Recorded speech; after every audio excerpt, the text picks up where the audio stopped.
Constitution sur la Sainte Liturgie, Sacrosanctum Concilium, chapitre 7. L'art sacré et le matériel du culte. Paragraphe 122. Dignité de l'art sacré.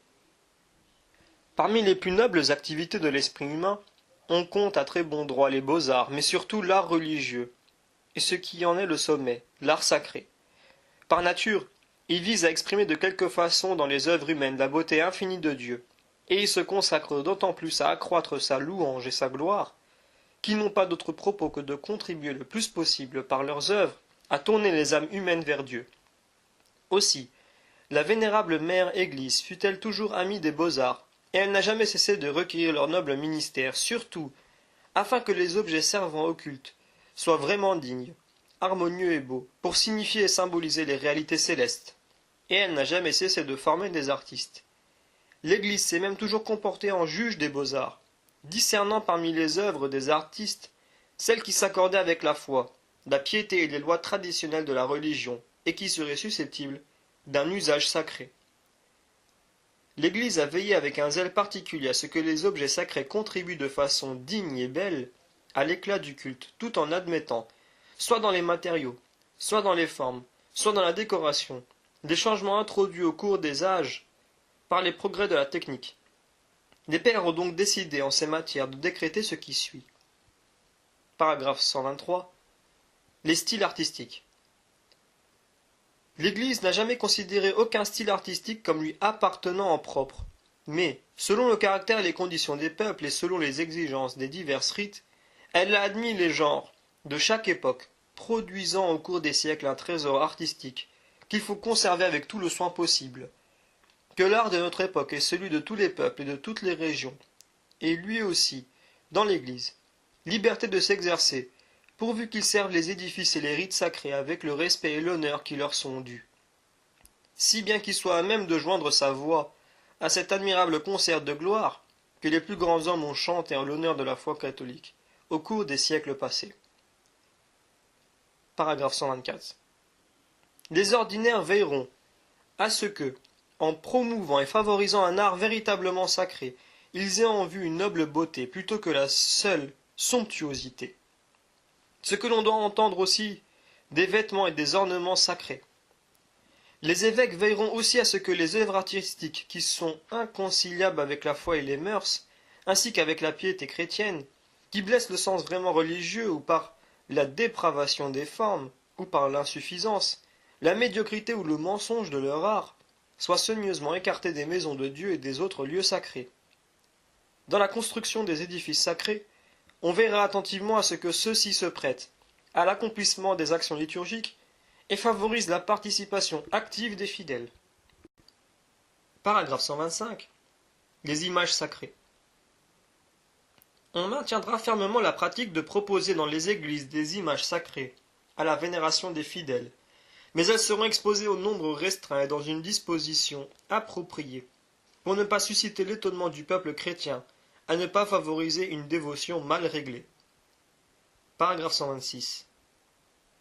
Pour juger les œuvres d'art, les ordinaires des lieux entendront la commission diocésaine d'art sacré et, le cas échéant, d'autres personnes particulièrement expertes, ainsi que les commissions mentionnées aux articles 44 à 46. Les ordinaires veilleront avec zèle à ce que le mobilier sacré ou les œuvres du prix, en tant qu'ornement de la maison de Dieu, ne soient pas aliénés ou détruits. Paragraphe 127. La formation des artistes. Les évêques, par eux-mêmes ou par des prêtres qualifiés, doués de compétences et d'amour de l'art, s'occuperont des artistes pour les imprégner de l'esprit de l'art sacré et de la liturgie.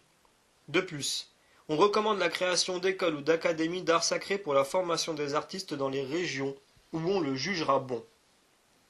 Mais tous les artistes qui, conduits par leur talent, veulent servir à la gloire de Dieu dans la Sainte Église, se rappelleront toujours qu'il s'agit d'imiter religieusement en quelque sorte le Dieu créateur et de produire des œuvres destinées au culte catholique, à l'édification des fidèles ainsi qu'à leur piété et à leur formation religieuse.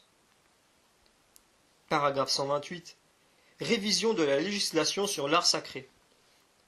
Les canons et statuts ecclésiastiques qui concernent la réalisation matérielle de ce qui relève du culte divin surtout quant à la structure digne et adaptée des édifices, la forme et la construction des autels, la noblesse, la disposition et la sécurité du tabernacle eucharistique, la situation adaptée et la dignité du baptistère, ainsi que la distribution harmonieuse des images sacrées, de la décoration et de l'ornementation. Ces canons et statuts seront le plus tôt possible révisés, en même temps que les livres liturgiques conformément à l'article 25. Ce qui paraît mal accordé à la restauration de la liturgie sera amendé ou supprimé, et ce qui la favorise sera conservé ou introduit. En ce domaine, surtout en ce qui concerne les matières et les formes de mobilier sacré et des vêtements, faculté est accordée aux conférences territoriales d'évêques d'opérer des adaptations aux nécessités et aux mœurs locales conformément à l'article 22 de la présente Constitution. Paragraphe 129. La formation artistique des clercs. Les clercs, pendant le cours de leur étude philosophique et théologique, seront instruits aussi de l'histoire et de l'évolution de l'art sacré, ainsi que des saints principes sur lesquels doivent se fonder les œuvres d'art sacré, afin qu'ils apprécient et conservent les monuments véritables, vénérables de l'Église, et qu'ils soient capables de donner des conseils appropriés aux artistes dans la réalisation de leurs œuvres. Paragraphe 130. Les insignes pontificaux. Il convient que l'emploi des insignes pontificaux soit réservé aux personnages ecclésiastiques qui jouissent du caractère épiscopal ou d'une juridiction particulière. Appendice. Déclaration du Second Concile du Vatican sur la révision du calendrier.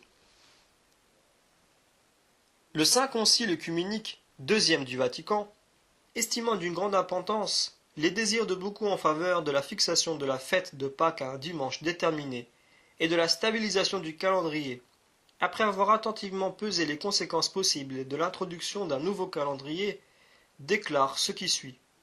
Premièrement, le Saint Concile ne s'oppose pas à ce que la fête de Pâques soit fixée à un dimanche déterminé dans le calendrier grégorien, avec l'assentiment de ceux à qui importe cette question, surtout des frères séparés de la communion, avec le siège apostolique.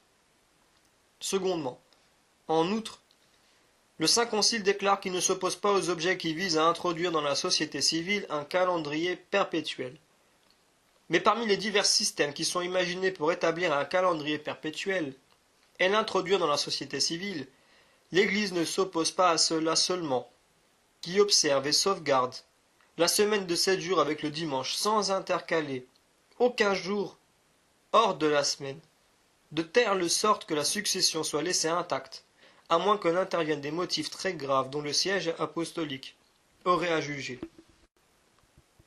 Tout l'ensemble et chacun des points qui ont été édictés dans cette Constitution ont plu au Père du Concile, et nous, en vertu du pouvoir apostolique que nous tenons du Christ, en union avec les vénérables Pères, nous les approuvons, arrêtons et décrétons dans le Saint-Esprit, et nous ordonnons que ce qui a été ainsi établi en concile soit promulgué pour la gloire de Dieu. Rome, à Saint-Pierre, le 4 décembre 1963, moi, Paul, évêque de l'Église catholique.